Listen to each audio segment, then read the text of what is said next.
إن الحمد لله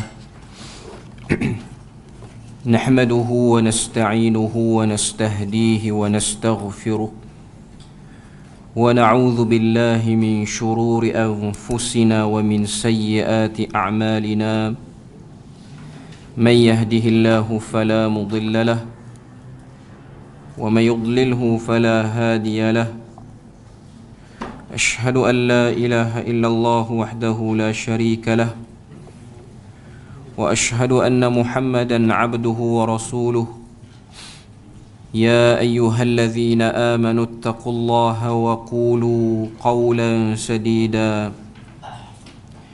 يصلح لكم أعمالكم ويغفر لكم ذنوبكم ومن يطع الله ورسوله فقد فاز فوزا عظيما الحمد لله الذي بنعمته تتم الصالحات ربنا آتنا من لدنك رحمة وهيئ لنا من أمرنا رشدا اللهم آت نفسي تقواها وزكيها وأنت خير من زكاها أنت وليها ومولاها أما بعد الحمد لله syukur pada Allah Azza wa Jal kerana dengan rahmat dan juga limpah kurnia yang Allah Ta'ala berikan dapat kita bersama pada malam ni menyambung perbahasan daripada 30 teknik tepat tadabbur Al-Quran.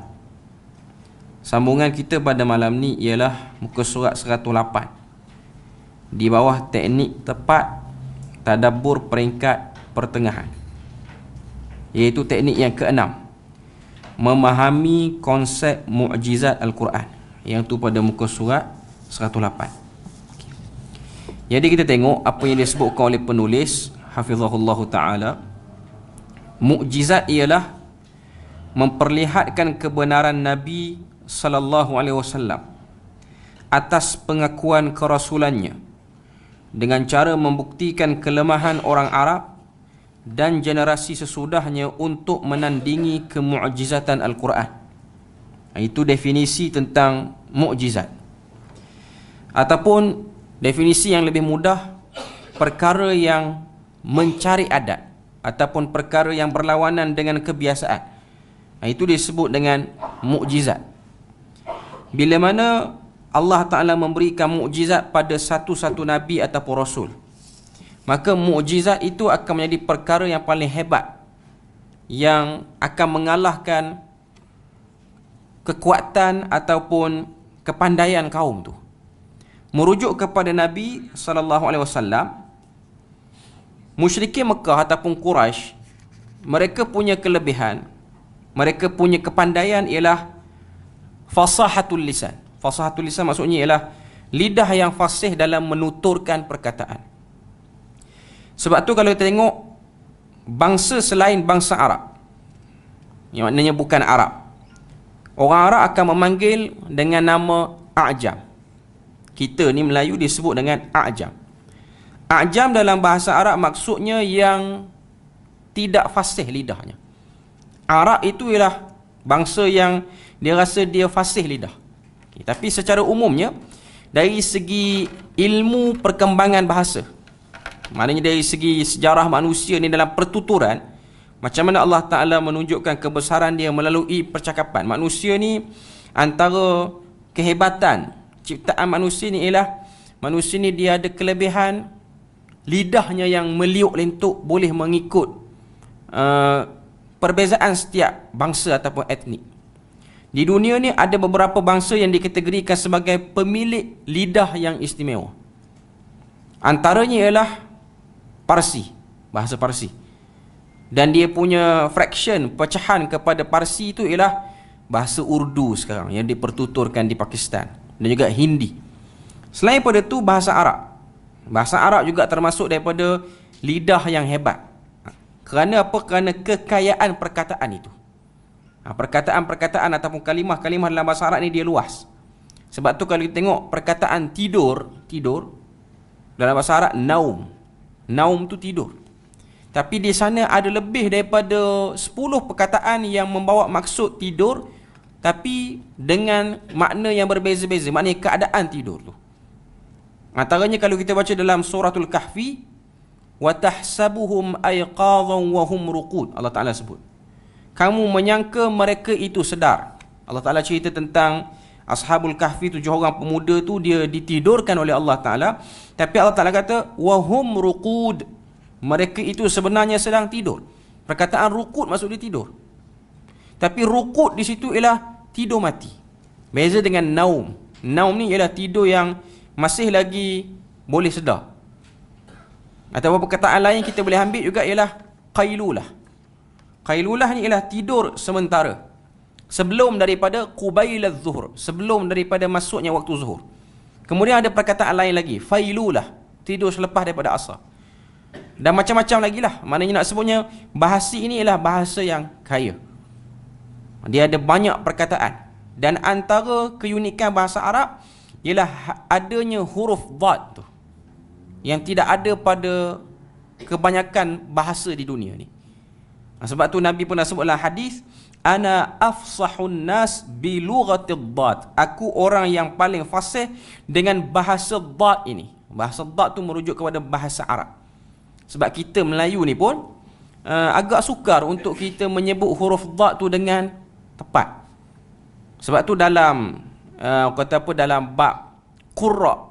Qurra ni maknanya orang-orang yang baca Al-Quran. Pembaca Al-Quran daripada Asia Tenggara, mereka ada kelemahan untuk menyebut huruf dad dengan tepat.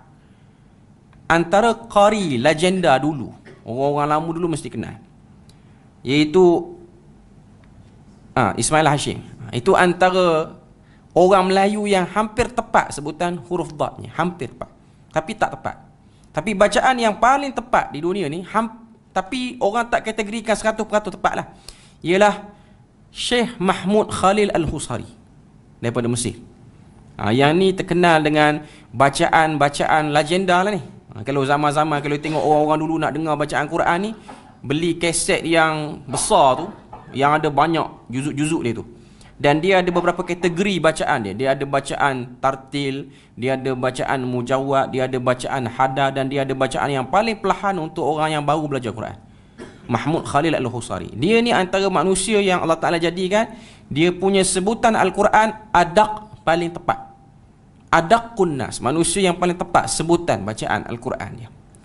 Dan merujuk kepada musyrikin Mekah pada waktu Nabi hidup ni, mereka kebanyakan ialah penutur bahasa Arab yang baik. Dan pada waktu tu kita tahu bahasa Arab ni tidak tercemar dengan ekosistem bangsa-bangsa lain. Maknanya di kiri dan kanan masyarakat Arab semenanjung tanah Arab ni, dia ada Rom Parsi. Tapi Rom Parsi tu tidak mampu untuk mencemarkan bahasa yang dipertuturkan oleh orang Arab. Walaupun sebahagian daripada orang-orang Arab ni mereka selalu keluar, pergi ke Syam, pergi ke Yaman, pergi ke Parsi, tapi mereka tak tercemar bahasa. Antaranya ialah Amru bin Al-As. Ini antara orang yang banyak pandai bahasa. Maknanya dia pandai banyak bahasa lah. Okay. Dan waktu tu kemuncak kepada kepandaian bahasa ialah orang boleh menuturkan syair secara on the spot. Ini masyarakat Arab. Dia tak perlu karang, tak perlu renung lama. Bila mana dia nak mengungkapkan sesuatu, contohnya dia nak menyifatkan kecantikan satu tempat, dia akan sastrakan benda tu on the spot. Ini antara kelebihan masyarakat Arab. Dan kelebihan tu semakin berkurang sampai sekarang. Maknanya zaman sekarang ni orang-orang Arab yang ada ni, mereka tidak mempunyai kemahiran bersyair seperti mana nenek moyang mereka dulu. Hatta orang-orang di Khalij ataupun di negara-negara teluk ni, macam Arab Saudi apa semua ni, mereka sendiri pun bila mana bersyair, adat bersyair tu masih ada, budaya bersyair tu masih ada, tapi syair dia orang dicemari dengan bahasa pasar sekarang. Dia tak bercakap dengan bahasa rasmi ataupun fushah, bahasa yang fasih. Sebab tu kalau tuan-tuan tengok di negara Arab ni, dia ada satu rancangan reality TV. Macam kita ni orang menyanyi, tapi masyarakat Arab ni dia panggil satu rancangan reality TV, nama dia Syair Malyun. Maknanya menghimpunkan penyair-penyair. Sebab tu Quran dia ada surah Asy-Syu'ara. Ini kecenderungan bangsa Arab. Tuan-tuan akan tengok dalam rancangan tu, dia himpunkan penyair-penyair hebat daripada negara-negara teluk sekitar, daripada Oman, daripada Kuwait, daripada Bahrain, daripada UAE, daripada Qatar. Dan biasanya yang menjuarai rancangan tu ialah penyair daripada Yaman. Sebab orang Yaman ni mereka ialah mulanya keluar bangsa Arab itu. Sebab tu Ya'rab bin Qahtan itu ialah muasal kepada bangsa Arab. Jadi penyair-penyair daripada Yaman ni antara penyair-penyair yang paling fasih lah lidah dia sekarang. Paling hebat lidah dia. Jadi ini antara benda yang kita tengok. Sebab tu kalau kita tengok ada satu orang, kalau tak silap, yang membacakan ayat ni ialah sahabat, iaitu ayat tentang hukuman hudud kepada orang yang mencuri. Wasariqu wasariqatu faqta'u aydiyahuma jazaa'an bima kasaba nakalan minallah wallahu azizun hakim. Sahabat ni dia silap baca wallahu ghafurur rahim. Sepatutnya ayat tu ending dia wallahu azizun hakim, tapi dia baca wallahu ghafurur rahim. Ayat tu maksud dia dalam surah Al-Maidah, pencuri lelaki dan pencuri perempuan dipotong tangannya sebagai balasan atas kerja jahat yang dilakukan. Dan Allah Ta'ala itu maha perkasa lagi maha bijaksana. Wallahu azizun hakim. Tapi dia pergi baca wallahu ghafurur rahim. Allah Ta'ala itu maha pengampun lagi maha mengasihani. Dia baca tu, bacaan dia didengari oleh satu orang Arab pendalaman, Arab Badui, yang tak tercemar bahasa dia. Waktu dia baca, dia kata, kalam siapakah itu? Maka sahabat ni pun kata, ini kalam Tuhan. Dia kata, tak, tu bukan kalam Tuhan. Lalu sahabat ni bertanya, kamu hafal Quran? Tak. Cuma dari segi susunan perkataan itu, memotong, pemaaf, pengampun, lepas tu mengasihani. Mustahil. Mustahil sifat memotong tangan ni, arahan nampak gagah ataupun nampak perkasa ni, dia ending dengan pengampun dan juga mengasihani. Lalu sahabat tu pun cek balik, bacaan dia salah. Rupanya yang betul ialah wallahu azizun hakim. Ini ialah dalil nak tunjuk betapa hebatnya dan tak tercemarnya penutur bahasa Arab pada waktu itu. Dia beza dengan zaman kita sekarang. Zaman kita sekarang ni dah bercampur, dah berkecamuk banyak dah. Terutamanya bahasa Arab yang dituturkan di negara-negara yang berlaku asimilasi bahasa. Macam Mesir, Jordan sendiri pun. Walaupun orang kata antara bahasa Arab yang selain bukan Arab, yang bahasa Arab dia kurang tercemar ialah orang-orang di Syam. Orang-orang di Syam ni orang Jordan, orang Palestin, orang Lubnan dan juga orang di sebahagian Iraq. Ni antara wilayah Syam dululah. Sekarang ni pun kita kategorikan, tapi sekarang ni bila mana sebut Syam, orang akan nampak Damsyik, Syria. Sebab tu pertuturan masyarakat Jordan, Syria, mereka lebih kurang bercampur dengan bahasa pasar, berbeza dengan bahasa yang dipertuturkan di Mesir. Dia bahasa Arab, tapi bahasa Arab dia sangat-sangat jauh. Apatah lagi bahasa Arab yang dipertuturkan di belah barat, Maghribi, Algeria, apa semua ni, dia orang semua guna bahasa Arab. Tapi bahasa Arab dia orang adalah bahasa Arab yang bercampur dengan bahasa asal dia orang. Macam Mesir, dia bercampur dengan bahasa Mesir purba dulu. Sebab tu ini ialah dari segi orang kata apa, saya nak bagi faham tentang bahasa pula. Bila mana Quran turun, Quran melemahkan semua kefasihan masyarakat Arab pada waktu itu. Sebab tu antara mukjizat yang Allah Ta'ala beri kepada Nabi ialah Nabi menuturkan Al-Quran, membaca Al-Quran dalam keadaan Nabi tidak mendalami ilmu sastra Arab. Sebab Nabi ni tak menghafal syair-syair jahili. Orang Arab ni, kalau tuan-tuan tengok, dia orang sangat bangga dengan syair lama dia orang. Dia panggil syair jahili. Syair ni disebut dengan nama Sab'ul Mu'alliqat, 7 syair yang digantung dalam Kaabah. Hebat syair tu. Syair itu dibida dengan harga yang tinggi pada waktu itu. Nak kata ini ialah kehebatan ataupun kecenderungan masyarakat Arab jahiliah pada waktu itu. Dan syair ini jugalah boleh menjadi sebab kepada perang. Syair jugalah boleh menjadi sebab pada perdamaian kerana bersyair. Itu kehebatan bangsa dulu. Sekarang ni kita payah nak faham sebab kita orang Melayu, kita tiada unsur itu dalam kehidupan kita. Kita ada syair, tapi syair kita ni lebih kepada mendayu-dayu, lepas tu menyifatkan benda-benda yang umum.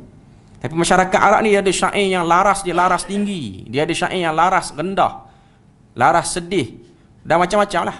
Cuma nak katanya sampai hari ni pun kalau orang belajar bahasa Arab macam kita di Malaysia University yang ada ijazah bahasa Arab apa semua, antara benda yang perlu dipelajari ialah syair jahili. Hatta di Malaysia kita ni STAM pun kena belajar. STAM, walaupun dia tak belajar Sijil Tinggi Agama Malaysia ni, walaupun dia taklah belajar menyeluruh, tapi kena belajar. Kena belajar ilmu arud. Ilmu arud inilah ilmu menimbang syair tu. Sebab syair ni dia ada neraca dia. Dia ada orang kata apa, macam sifir dia lah. Sebab tu kalau orang belajar dalam bahasa Arab, dia akan tahu dia ada 16 jenis bahar. Bahar ni ialah lenggok syair tu. Kalau orang belajar stam, dia belajar 8 je. Dia tak sentuh sampai 16. Kalau orang belajar degree, dia akan sentuh semua. Tu pun tak semua lagi kita bahas sampai kepada cabang dia. Ini orang yang belajar dalam bidang lurah lah bahasa Arab. Dia akan sentuh benda ini. Perkara ni akan disentuh. Okay. Cuma bila mana datang Al-Quran, Quran meruntuhkan semua bahar-bahar yang hebat tu. Dia panggil bahar. Bahar ni ialah, kita sebut tadi lah, lenggok-lenggok dia. Mustaf'ilun ni saya sebut secara surface je lah untuk kita nampak. Okay. Datang Quran dan lebih mengejutkan, yang membaca Al-Quran itu tiada rekod pernah belajar dengan mana-mana tukang syair yang hebat, iaitu Nabi. Nabi tak pernah belajar dengan mana-mana penyair yang hebat. Zaman tu ada penyair-penyair yang hebat. Kalau tengok penyair Nabi ialah Hassan bin Thabit. Yang ni penyair yang hebat. Sehingga Nabi kata Hassan bin Thabit waktu dia bersyair, dia diilhamkan oleh Jibril. Sebab syair-syair inilah syair backup Islam. Dia ada penyair-penyair yang jahat di blok musyrikin ni, dia bersyair, dia burukkan Islam. Jadi Allah Ta'ala kuatkan Nabi. Quran tu hebat dah. Cuma datang Hassan bin Thabit ni, dia lagi kuat. Jadi itu yang berlaku pada waktu itu. Jadi kemukjizatan Al-Quran inilah pada susunan bahasa. Yang ni antara orang kata apa, benda yang agak crucial sikit lah. Sebab tu dia sebut tadabbur peringkat pertengahan. Yang ni kita kena tengok i'jaz kalimah Al-Quran. I'jaz ni maksudnya ialah seni susunan kalimah Al-Quran itu. Dia ada satu orang tokoh yang masih hidup sampai sekarang, Dr. Samir Ra'i. Samir Ra'i ni datang asal daripada Iraq, hidup lagi sekarang. Dia ada tulis satu kitab, 2 jilid kitab ni, As'ilatun Bayaniyah, penerangan tentang kehebatan susunan kalimah-kalimah Quran ni. Tapi buku tu tak ada terjemahan dalam bahasa Melayu lah. Buku tu dalam bahasa Arab lagi. Maknanya orang yang mampu cuba precise perbahasan tu jadi mudah. Kita kalau kita boleh bahasa Arab, kita baca buku tu, kita boleh nampak lah apa yang dia nak sebut dan apa yang dia nak tonjolkan daripada kehebatan kalimah Al-Quran. Cuma kita ni orang Melayu, dia agak suka sikit lah sebab kita ni ajam. Kita ni bukan penutur jati bahasa Arab. Tapi dalam dunia Islam, kalau kita tengok, ulama'-ulama' yang memberi sumbangan dalam ilmu, kebanyakannya ialah daripada non-Arab. Kebanyakannya. Contoh dalam ilmu hadis macam Imam Bukhari, Imam Abu Daud, hatta dalam fiqh pun, kalau kita tengok ulama'-ulama' daripada Asia Tengah, daripada Uzbekistan, daripada Iran apa semua ni, macam kata apa, di belah Shirazi. Kita pernah dengar nama-nama ulama' yang dinisbahkan kepada Shiraz, satu tempat di Iran. Sebab dulu mazhab Syafi'i berkembang dan ulama' lahir daripada wilayah Iran. Macam Imam Al-Ghazali At-Tusi, tu daripada Iran. Imam Tirmizi apa semua ni. Jadi diorang ni bukan Arab, tapi diorang ni penutur bahasa Arab lah. Dan waktu tu pun bahasa Arab tidaklah tercemar juga macam sekarang. Cuma sekarang dia susah lah. Hatta orang Arab sendiri pun kita tak yakin dengan ketulinan bahasa dia, melainkan dia belajar. Sebab tu tuan-tuan akan tengok orang Arab ni dia tak reti baca Quran. Benda ni dah realiti, ada. Kita jangan buat sifir mudah dia Arab boleh baca Quran. Dia orang boleh baca Quran kalau dia orang belajar, asal dia orang cepat boleh baca. Tapi kalau tak belajar memang haram, hancur bacaan dia. Sebab saya ada experience lah berkawan dengan orang Arab ni. Kita dulu belajar di universiti ni, bila mana ambil di universiti yang saya belajar ni, pelajar daripada semua fakulti. Bukan fakulti syariah je, fakulti perundangan, perubatan, fakulti apa pun, dia akan ada subjek wajib dia, iaitu subjek tilawah dan tajwid. Kristian pun kena, Arab Kristian pun kena ambil. Jadi waktu tu dah kita akan tengok pelajar daripada fakulti lain ni, dia baca Quran ni muka Arab semua ni, nama dengan kabilah yang hebat-hebat lah ke. Ada yang kita tak sangka daripada fakulti engineering apa semua baca okey. Ada daripada fakulti syariah baca hancur. Cuma nak katanya, kita jangan buat sifat mudah dia orang Arab dia boleh. Tapi kalau dia belajar, dia tekuni, dia cepat pada kita. Sebab itu ialah bahasa yang dipertuturkan dan dia membesar dengan bahasa itu. Cuma nak sebutnya ialah itu antara benda yang menjadi main point kepada isu mukjizat Al-Quran ini. Selain daripada isu-isu lain, iaitu isu mukjizat dengan kajian saintifik apa semua, yang tu kemudian dah. Cuma cerita Quran ni ialah untuk lawan kefasihan penutur bahasa Arab pada waktu itu. Okay. Muka surat 109, penulis dia datangkan 10 aspek kemukjizatan Al-Quran. A sampai J itu 10. Okay. Yang pertama dia sebut susunannya yang indah dan berbeza dengan karangan-karangan yang ada dalam bahasa orang Arab. Yang ni memang susah lah.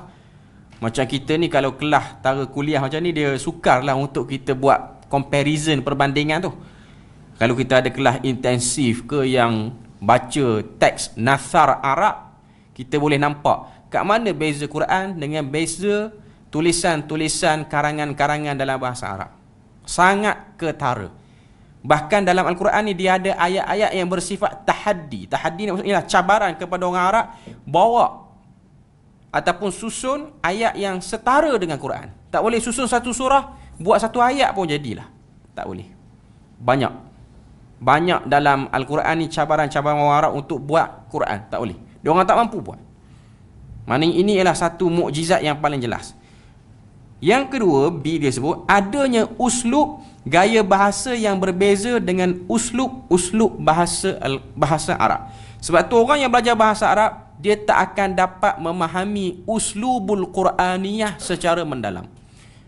Gaya sastra Quran tu. Tapi orang yang belajar sastra Quran ataupun balaghatul Quran, ilmu balaghah Quran, dia boleh kecap dengan ilmu balaghah dalam bahasa Arab. Sebab tu dia sangat, jurang dia sangat beza. Imam Asy-Syafi'i satu orang tokoh yang bukan hanya hebat dalam ilmu fiqh, tapi dia juga tokoh dalam ilmu bahasa sastra. Sebab tu Imam Syafi'i ni dia ada Diwanus Syafi'i, himpunan syair-syair Imam Syafi'i. Sebab dia ni memang keturunan Quraisy.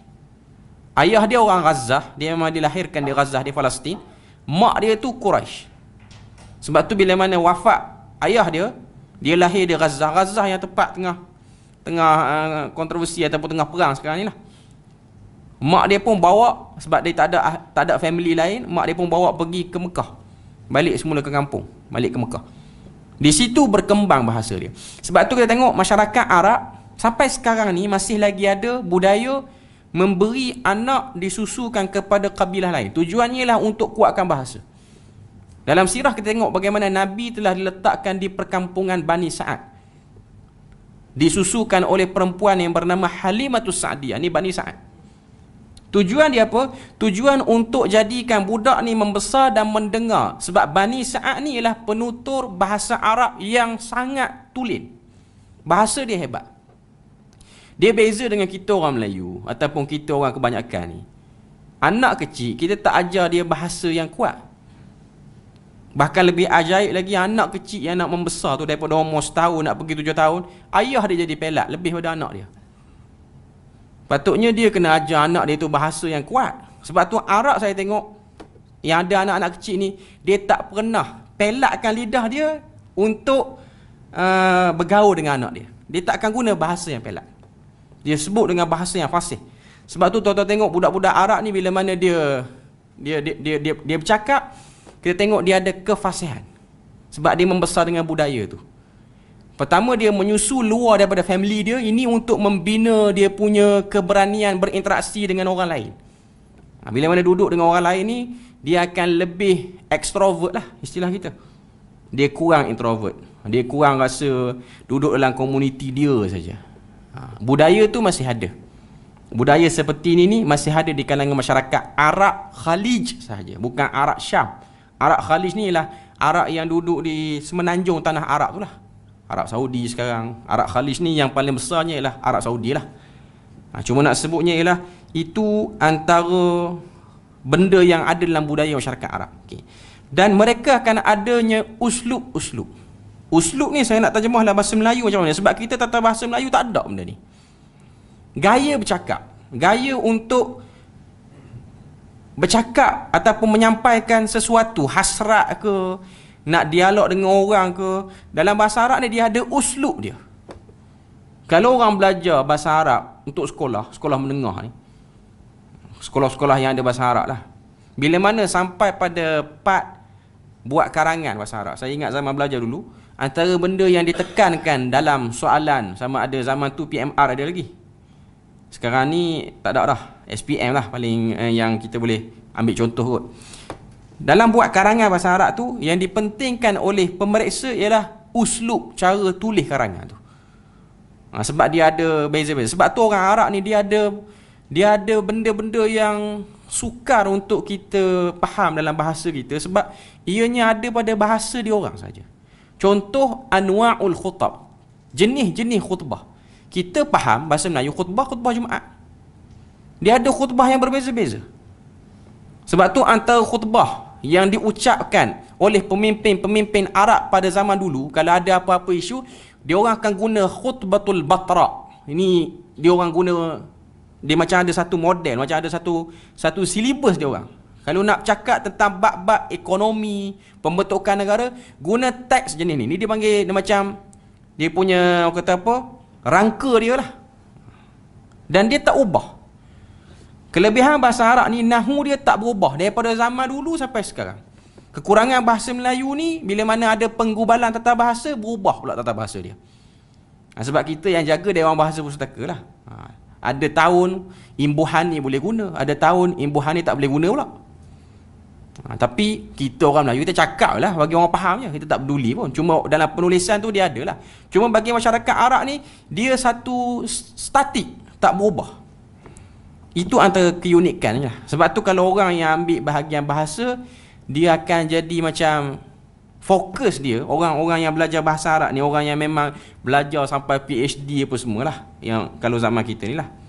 Ataupun orang-orang yang menekuni kitab-kitab bahasa, kitab-kitab bahasa dalam aspek linguistik bahasa Arab ni, dia akan jadi orang yang macam, kalau kita lah bukan penutur, sebab saya tengok kawan-kawan saya yang ambil bahasa Arab lah sampai pada peringkat master, dia akan jadi macam khayal kuat sikit.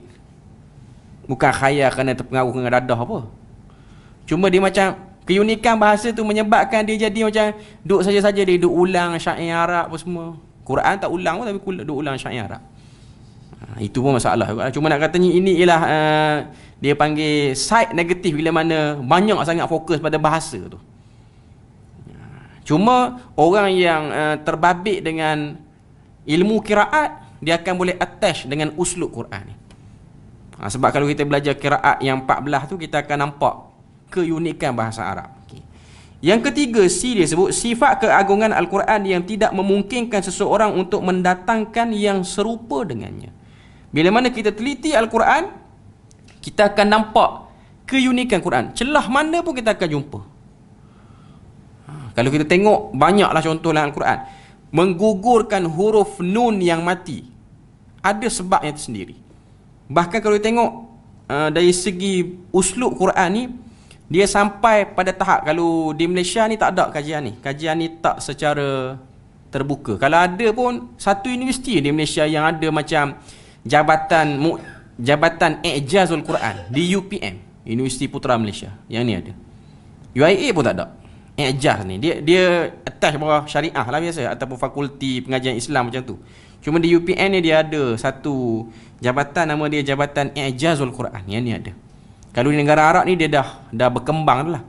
Kalau dulu kita tengok antara universiti yang open benda ni secara terbuka ialah Universiti Al-Iman di Sana'a, Yaman. Tapi universiti ni pun dah hancur dah, kena bom. Sebab situasi Yaman yang tak orang kata apa, tak aman ni, menyebabkan suasana akademik dia orang ni tak dapat berkembang dengan baik lah. Dan dia orang ada cuba buat usaha untuk buka cawangan Universiti Al-Iman ni di Malaysia, tapi saya tak tahu dia punya follow up macam mana. Sebab last saya jumpa dengan timbalan rektor dia. Rektor dia tu Universiti Al-Iman ni ialah Syekh Abdul Majid Zindani.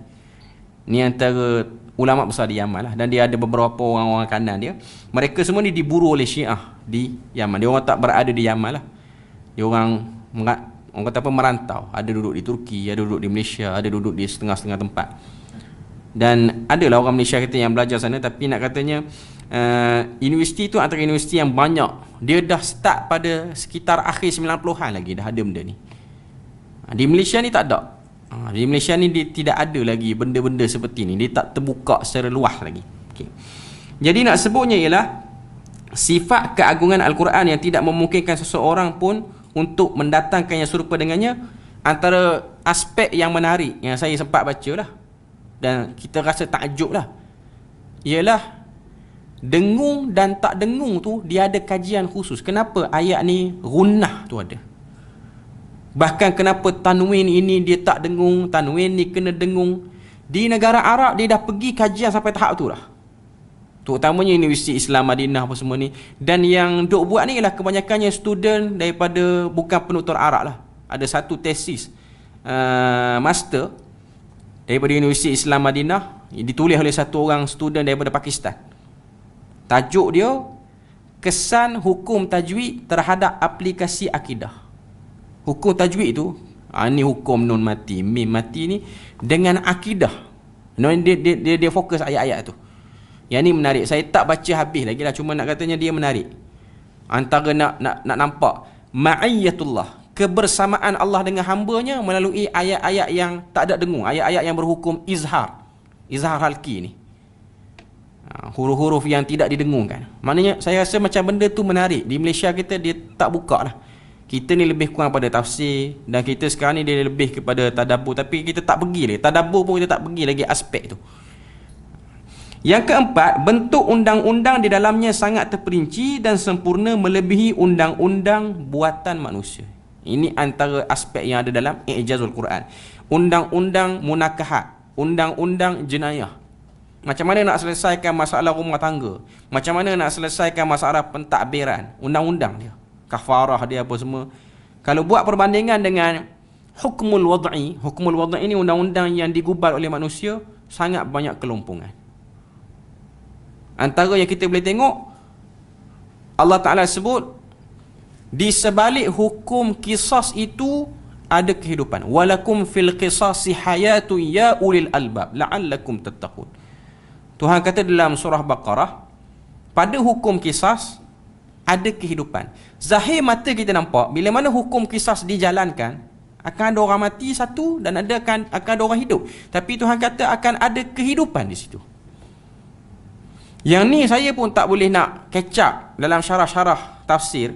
Kehidupan apa yang dimaksudkan? Cuma ada satu tafsir, antaranya tafsir An-Nasafi, dia sebut kehidupan di situ ialah hidupnya hati yang damai. Hidupnya hati yang damai.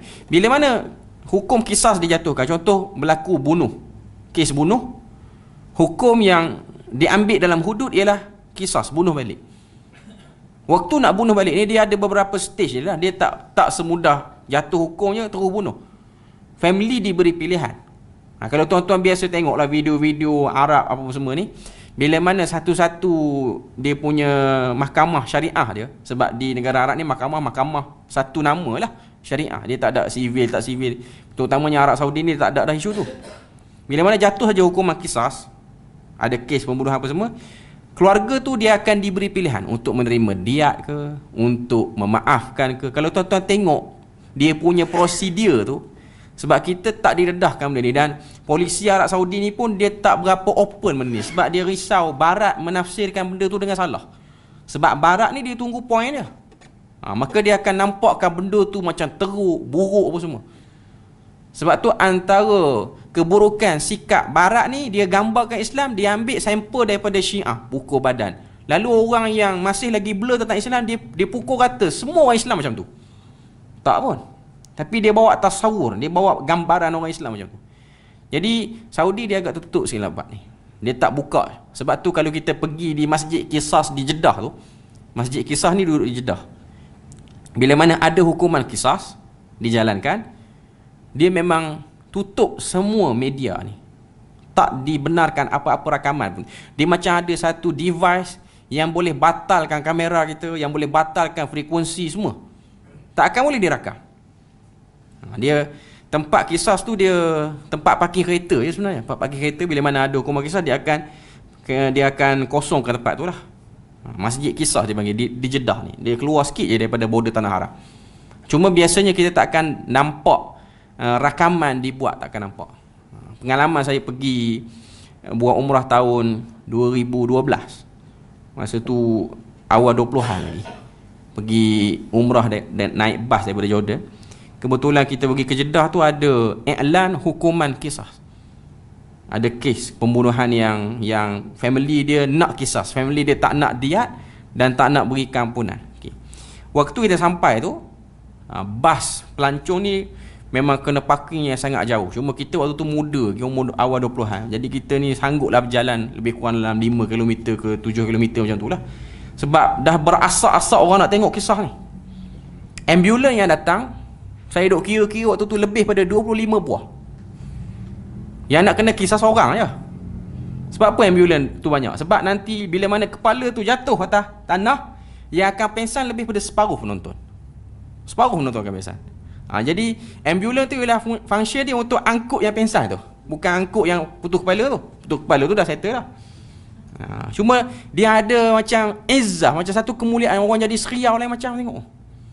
Saya ingat waktu saya tengok, kita tengah awal 20-an, kita tengok, kita nampak kepala tu jatuh sebab dia akan sekuk kepala tu dengan kain lah apa semua. Lepas tu dia buat iklan keluarga sekian. Bila mana datang orang yang nak dengan pedang dia apa semua tu, jatuh saja kepala dia, satu libasan tu saja. Okey. Jatuh je kepala, darah tu pun terkeluar daripada leher tu. Saya yang tengok ni, kita waktu tu dia macam musim antara musim sejuk, musim panas nak pergi musim sejuk. Maknanya cuaca sejuk. Okay. Saya yang tengok ni dia berpeluh lain macam. Sejuk. Angin yang bertiup ialah angin yang sejuk. Maknanya angin macam kita duduk dalam tempat aircon. Tapi kita tengok tu kita berpeluh. Tapi bukan peluh panas. Dia macam ada satu, entah apa rasa macam tu. Tapi dia macam ada satu syiar. Sebab tu Tuhan kata kisah hudud ni perlu dipamerkan. Untuk menzahirkan rasa gerun. Jangan ambil mudah terhadap benda ni. Lepas pada tu dia pun kata apa, suruh orang beredar lah. Dia habis dekat tu je. Dia tak lama pun, polis pun akan arahkan untuk orang. Lepas tu selesai dia bersih apa semua, orang pun parking kereta balik situ. Dia tak ada cerita tempat tu berantu, kepala selalu putus apa semua, nampak orang berjalan tak ada kepala. Dia tak ada. Saudi dia tak ada cerita khurafat tu. Kalau kita nanti parking berantu lah tempat tu, dia tak ada cerita dia macam tu. Dia habis macam tu je. Lepas selesai tu orang pun parking untuk get ready salat asar lepas pada tu. Okay. Cuma nak katanya undang-undang dalam Islam, walaupun mata kita melihat ada kematian, tapi ada sesuatu yang hidup. Kata Imam An-Nasafi, apa yang hidup? Hidupnya Islam dalam jiwa orang yang menonton hukum hudud itu. Waktu dia tengok, dia pun rasa macam kita tak boleh buat main. Jangan mudah-mudah tak puas hati nak bunuh, nak apa. Dia beza. Sebab hukuman mandatory yang dalam hukuman sivil ni, bila mana jatuh hukuman bunuh, dia tak menimbulkan kegerunan. Tapi hukum ni dia ada, hukum bila mana datang pada Tuhan, dia ada unsur kegerunan tu. Itu yang dipanggil sebagai mu'jiz, melemahkan. Kita tengok tu, kita lemah. Memang kita akan surrender dengan hukum tu. Okay. Seterusnya, yang kelima, mengkhabarkan perkara-perkara gaib yang tidak dapat diketahui kecuali melalui wahyu. Ini antara kemu'jizatan Al-Quran, mengkhabarkan benda gaib dengan detail. Sifat-sifat syurga, sifat-sifat neraka, penjaga syurga, penjaga neraka, benda-benda yang berkaitan dengan luar daripada alam yang kita duduk ni, bumi yang kita duduk ni, sama ada Isra' Mi'raj ke apa sajalah. Itu Quran dia menyebut benda tu. Dia i'jaz. Antara benda yang menarik juga ialah dalam surah Ad-Dukhan, Allah Ta'ala cerita tentang bagaimana dakwaan masyarakat Mesir purba ni ketika mana Fir'aun tu dia tenggelam di Laut Merah. Hari dia tenggelam tu, lepas daripada laut tu ditutup, Nabi Musa menyeberangi, pengikut-pengikut Firaun yang masih tegar, dia tak tenggelam sekali, tapi dia tengok. Dia pun buat lukisan dekat piramid Firaun tu, langit dan bumi menangis pada hari tenggelamnya Firaun. Datang surah Ad-Dukhan, surah Ad-Dukhan pun sebut fama bakat alaihimus sama, tak menangis pun langit dan bumi tu. Kedatangan Al-Quran membatalkan tulisan helografik yang ada dekat piramid apa semua tu. Tak ada.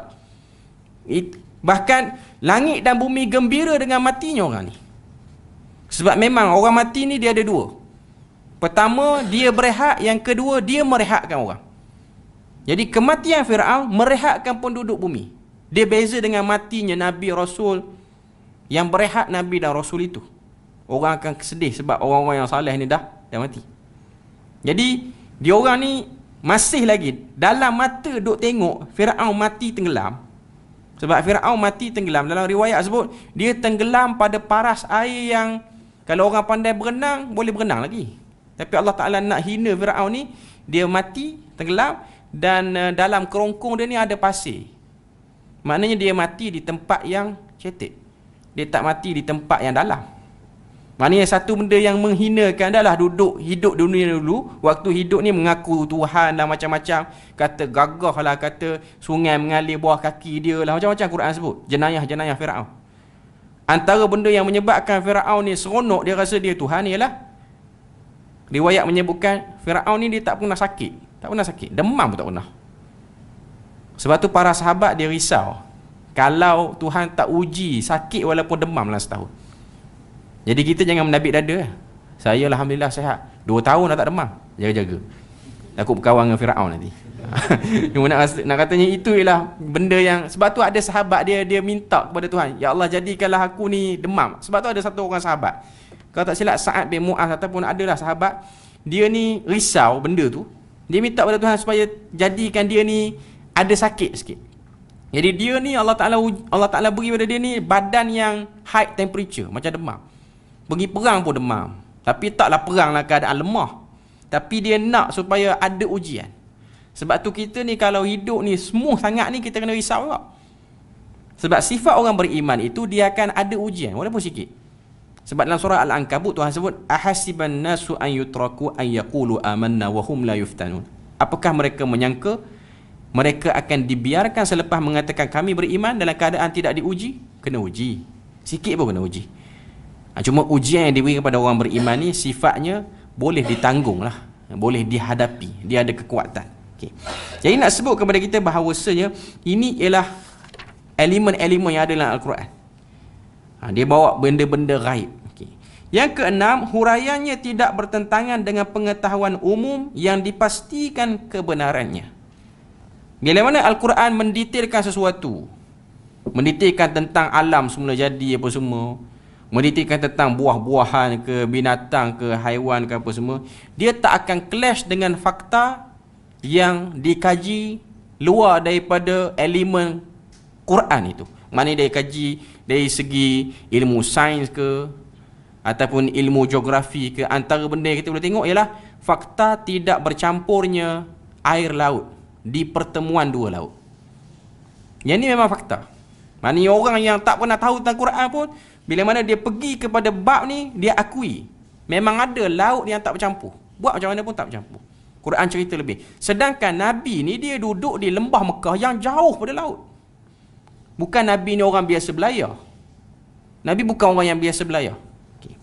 Kemudian seterusnya, yang G tu ataupun yang ketujuh, janji dan ancaman yang dikhabarkan benar-benar terjadi.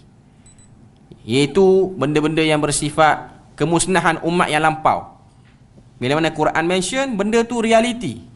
Contoh hari ni kalau kita tengok kemusnahan kaum Nabi Saleh. Kaum Nabi Saleh. Seperti mana yang wujudnya di Arab Saudi ni, tempat nama dia Al-Hijr. Itu tempat turunnya azab kaum Nabi Saleh. Sebab tu Nabi pernah tanya kepada Ali bin Abi Talib. Nabi tanya, "Ya Ali, menurut kamu siapakah orang yang paling teruk di dunia ni?" Ali pun jawab, yang paling teruk ialah orang yang membunuh unta Nabi Saleh. Yang menyembelih unta Nabi Saleh tu, itu seburuk-buruk manusia. Tapi Nabi bukan nak jawapan tu. Nabi kata, aku bukan tanya yang lama, yang akan datang. Lalu Ali pun menyerahkan benda tu kepada Nabi. Allah dan Rasul yang tahu yang akan datang ni siapa paling teruk. Nabi pun kata, yang paling teruk di kalangan umat aku ialah yang membunuh kamu. Nabi sebut kepada Ali. Ini sebagai satu macam petanda awal ataupun maklumat awal. Ali kena get ready, kamu akan mati dibunuh. Kamu tak akan mati di pembaringan. Nabi kata, kamu akan dibunuh oleh pelampau sehingga luka di kepala kamu membasahi janggut kamu. Lalu Ali pun get ready benda tu. Sebab tu pada waktu dia jadi Amirul Mukminin di Kufah pada waktu itu, di Iraq, ketika mana berlakunya fitnah Khawarij, satu orang tabi'in bernama Abdul Rahman bin Muljam. Dia ni waktu duduk di Mesir, dia berkawan dengan orang yang tak kena gaya, tak ketahuan hala, dia kena fitnah Khawarij. Dia ni ahli Quran. Pada zaman Umar berikan pada dia macam tauliah mengajar Quran di Mesir. Dia ni alim. Waktu dia berkawan dengan puak-puak Khawarij pelampau pada Mesir ni, Dia tak puas hati dengan Ali, dia tak bai'ah Ali. Dia bergerak daripada Mesir pergi ke Iraq dengan tujuan nak bunuh Ali. Tapi dia ni satu orang yang suka berzikir, kuat berzikir. Kuat berzikir, kuat baca Quran, apa-apa semualah. Itu yang ada pada diri Abdul Rahman bin Muljam. Dia sampai di Kufah, dia aim, dia tunggu Ali keluar nak pergi salat subuh, dia bawa parang ataupun pedang, dia tetak kepala Ali bin Abi Talib. Tetak atas ni menyebabkan darah banyak dan akhirnya darah tu mengalir sampailah ke janggut Ali. Waktu dia kena tak tu, Ali kena tak, dia pun kata, fuz tu, hari ni aku dah cemerlang, aku dah berjaya. Dia beza. Dia menyebabkan Abdul Rahman bin Muljam tu terkejut. Ingat ke dia nak meraung sakit ke apa? Tiba-tiba dia kata, alhamdulillah hari ni dah berjaya dah. Duk tunggu yang ni. Sebelum ni ada orang kata Ali ni, dia pernah sakit berat, sakit yang dia tak boleh bangun. Orang kata mungkin sakit ni akan menyebabkan Ali ni wafat habis umur macam ni kot. Kata Ali tak, sebab Nabi beritahu aku akan mati, dia bunuh. Aku tak akan mati dengan sakit berat macam ni. Waktu dia tetap, orang pun tangkap Abdul Rahman bin Muljam. Waktu dia ditangkap itu, dia ni baca ayat Quran untuk justify perbuatan dia bunuh khalifah tu betul. Dia kata aku bunuh Ali ni, ianya bahagian daripada menjalankan hukum Tuhan. Sebab dia ni orang kata apa, terkena fitnah yang dahsyat. Sebab tu Khawarij ni diistilahkan sebagai pemberontak pada waktu itu. Jadi orang pun kata, tergamak kamu bunuh orang yang ada nasab dengan Nabi, orang yang pernah menjadi menantu Nabi. Dia kata menantu tak menantu, dia tak kena gaya, aku bunuh dia. Dan waktu dia dibawa ke pengadilan tu, dia duduk berzikir. Nabi kata orang ni teruk.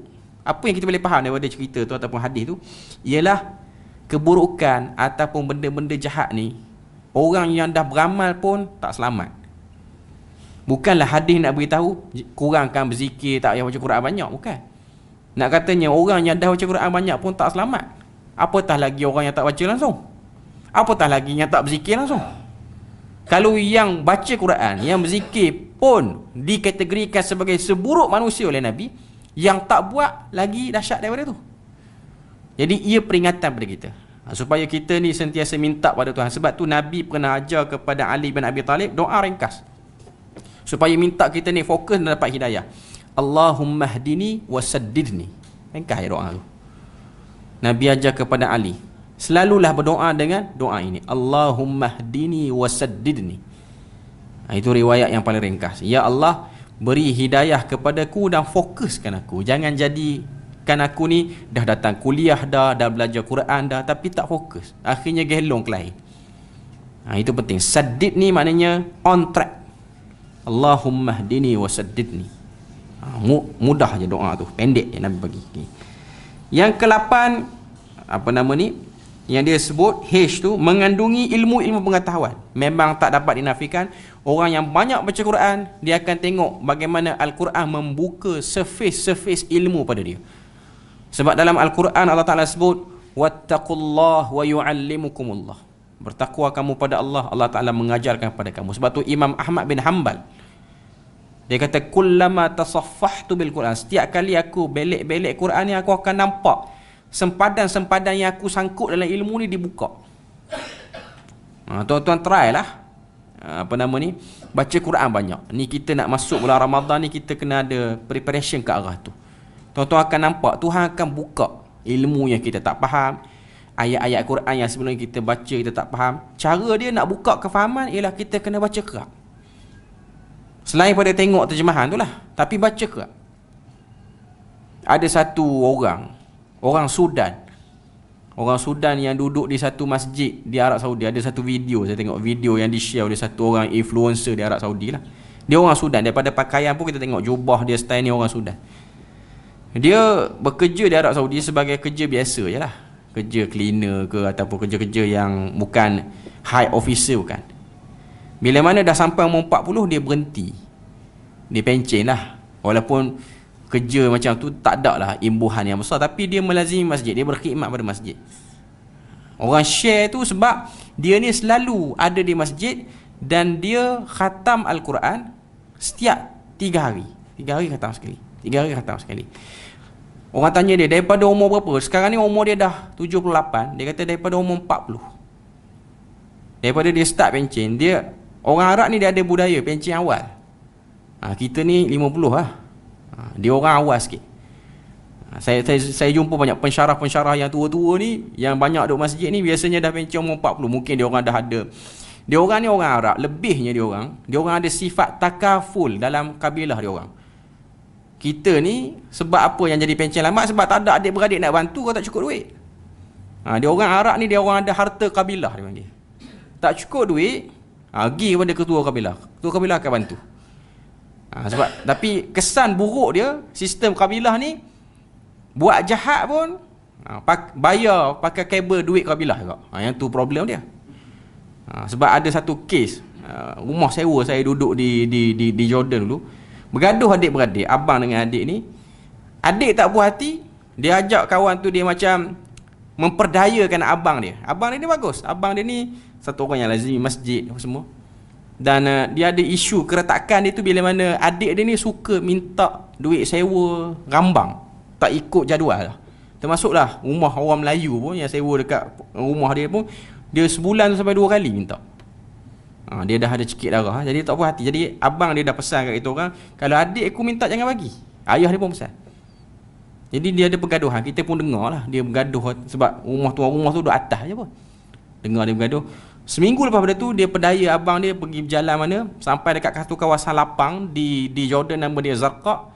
Dia tembak abang dia. Tembak mati. Kita orang pun pelik. Diam, rumah tu pun macam ramai orang menangis. Sampailah datang lebih kurang 5-6 buah kereta polis di rumah perumahan tu lah. Sepatutnya dari segi hukum di negara Jordan, adik dia nama Muhammad, sepatutnya dia jatuhi hukuman. Dia orang ni daripada kabilah Khalidi. Kabilah Khalidi ni dia orang claim dia orang ialah keturunan Khalid Al-Walid. Dia orang claim Khalid Al-Walid Al-Khalidi. Okay. Jadi ketua kabilah dia turun.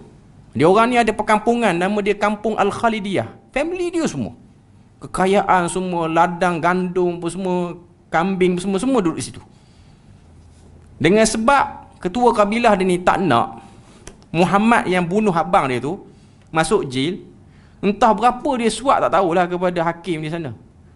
Akhirnya lepas kawan tu. Kita macam harap kawan tu masuk jail. Akhirnya tak masuk jail kawan tu. Itu kuasa negatif kabilah. Saya ni tergerak juga dalam hati, kalau Khalid Al-Walid hidup, dia ni kena pelempang awal kot. Cuma nak katanya, dia selalu dakwa dia keturunan Khalid Al-Walid. Tapi itu antara keburukan kabilah. Kebaikan dia ialah family yang susah tidak akan terabai. Kebaikan dia. Sebab tu orang Arab ni, kalau yang pencen awal ni, biasanya dia orang akan serve pada family dia orang lah. Dia orang adalah perniagaan, dia orang ada yayasan dia. Kuatnya dia punya sistem family dia tu sampai ada yayasan, maknanya ada perniagaan yang dia orang buat untuk rolling harta kabilah ni. Dia tak panggil harta pusaka, harta kabilah. Maknanya dia tak diwariskan, dia akan rolling. Maknanya orang-orang ni kalau dia pencen awal pun, dia akan dapat sikit lah royalty daripada atas nama kabilah. Sebab tu dia orang akan lazimi masjid apa semua. Dia orang boleh buat lah benda tu. Dia orang memang boleh buat pun. Bahkan zaman Nabi pun benda ada. Antara kabilah yang buat ialah kabilah Al-Ash'ari, Abu Musa Al-Ash'ari. Kabilah ni Nabi sebut kabilah ni bagus. Sebab apa? Sebab dia fun satu sama lain. Dia tak akan biarkan benda tu collapse. Maknanya tiada istilah kemiskinan pada masyarakat itu. Yang tu tak ada pada kita. Kita ni payah. Kita orang Melayu ni, dia tak ada sistem jaga family. Ada orang family dia jaga, tapi mungkin ada lah sampai tahap tu, tapi sangat jarang. Bagi negara Arab ni benda tu biasa. Yang ke-9, memenuhi segala keperluan manusia. Al-Quran memenuhi segala keperluan manusia. Antara keperluan manusia ialah keseimbangan emosi dengan membaca Al-Quran. Sebab Allah Ta'ala menyifatkan Al-Quran itu dengan keseimbangan emosi. Bila mana satu orang tu dia baca Quran, emosi dia akan seimbang. Sebab tu antara contoh yang kita boleh sebut sini, saya dengar kuliah Numan Ali Khan. Ni terkenal lah, orang yang speaker tentang Quran. Allah Ta'ala uji anak dia ni ada masalah kegagalan jantung, anak kecil lagi. Jadi dia masuk ward di satu hospital, dia duduk di UK ni semua. Waktu dia jaga anak dia, antara benda yang dia buat, dia baca Quran. Baca Quran. Kita pun tahu hospital di UK ni majoriti non-Muslim, Kristian. Waktu dia baca Quran, ward yang anak dia duduk tu ialah ward semua budak-budak yang ada penyakit yang kompilasi yang sama ada jantung berlubang ke, jantung lemah ke, problem jantung semua. Waktu dia baca, nurse yang jaga ataupun doktor yang round ward tu, dia perasan sebab semua katil ni dibekalkan dengan alat pengesan detakan jantung tu, normal tak normal. Dia ada yang jantung ni tak normal, ada budak katil-katil lain. Tapi waktu Numan Ali Khan membacakan ayat-ayat Al-Quran kepada anaknya, dia baca, bukan dia pergi letak Quran baca, suara tu pasang, bukan, dia baca. Jadi nurse ni perasan semua mesin yang jaga jantung budak ni duduk pada keadaan normal, pressure dia okey. Jadi nurse tu kata esok boleh datang lagi tak baca. Non-Muslim. Saya nak sebut ni ialah kestabilan emosi. Waktu bila mana saya dengar video tu, saya try lah dekat ayah mentua saya sekarang tengah duduk ICU lagi ni. Sebulan dah duduk ICU. Okay. Waktu kita pergi di hospital Seremban tu, saya dengan isteri baca Quran. Kita baca, kita tak pasang. Kita baca. Kita baca ni kita slowkan tone sebab katil sebelah ada yang Hindu, ada yang apa. Waktu pasang, sebab mak mentua saya dia pasang. Pasang tu ada patient marah sebab mungkin dia punya macam, dia bukan telefon lah, dia macam alat yang membunyikan bacaan Al-Quran. Ada orang macam marah lah sebab mungkin bunyi kuat ke tak kena ke macam mana lah, kuantium tak kena. Tapi bila waktu saya pergi, bila mana kita baca, sebab waktu tu doktor yang consume ubat jantung dan paru-paru ni dia daripada 2.0 ke 2.5 yang diberikan kepada yang mentua saya, maknanya agak tinggi lah. Lepas pada kita baca Al-Quran, beberapa hari saya cuti seminggu baru ni, kita baca Quran, akhirnya doktor kata jantung dia okey, dan sekarang kita turunkan kepada 1.0 balik, normal. Sebab ayah mentua saya dia memang tak sedar.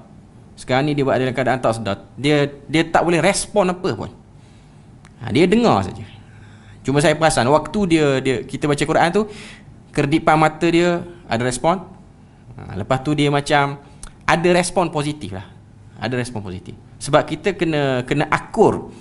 Berubat kita ambil lah asbab duniawi, kita ambil. Tapi kita kena tahu juga asy-syifa' biyadillah. Kesembuhan itu di tangan Allah juga. Dibacakan Al-Quran apa-apa semua, itu benda bagus. Bahkan sebelah katil itu Hindu. Biasa kita tahu orang non-Muslim tak berapa nak berkenal lah orang-orang baca Quran, tapi dia okey. Saya tengok family dia okey, dan dia orang pun dengar lah bacaan Quran. Sebab yang datang jaga tu, dia macam stres. Dia macam okey. Dan ada beberapa katil-katil yang ada situ lah. Cuma nak katanya, ini ialah keperluan manusia. Quran ni keperluan, cuma kita tak sedar, kita memerlukan. Yang 10 yang terakhir, J, berpengaruh bagi hati yang mengikutinya dan orang-orang yang memusuhinya. Yang ini penting. Maknanya Al-Quran itu dia ada connection dengan hati. Yang ini besar. Yang ni orang tak sakit pun ada, dan orang yang sakit lagi-lagi lah. Sebab tu bacaan Al-Quran ni dia memang boleh menstabilkan hati. Sebab tu dalam Al-Quran surah Al-Anfal Tuhan sebut, innamal mu'minuna alladhina idza dzukirallahu wajilat qulubuhum wa idza tuliyat alaihim ayatuhu zadatuhum imana. Bila mana orang-orang beriman itu diingatkan dengan Allah Azza wa Jal, hati dia wajilat qulubuhum, hati dia back to the normal. Sebab kita ni waktu kita serabut, hati kita tak normal. Baca Quran tapi dengan syarat dia tak bolehlah kita baca Quran tu dalam keadaan stres. Kita kena prepare diri kita. Macam mana kita nak pergi buat apa-apa, nak pergi kerja, kita akan buat preparation untuk kita masuk ke dalam fasa tu dalam keadaan baik.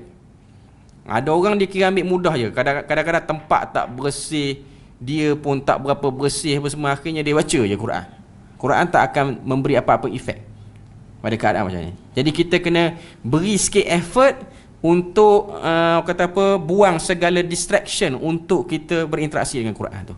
Telefon ke, bunyi-bunyian yang mengganggu ke apa semua. Waktu tu kita akan nampak Quran tu berinteraksi dengan hati. Sebab tu Nabi sebut seafdal waktu untuk baca Quran ialah tengah malam. Sebab tengah malam ni kesibukan dunia dah selesai semua. Itu antara kemukjizatan Al-Quran selain daripada aspek bahasa. Alhamdulillah kita selesai yang ke-6.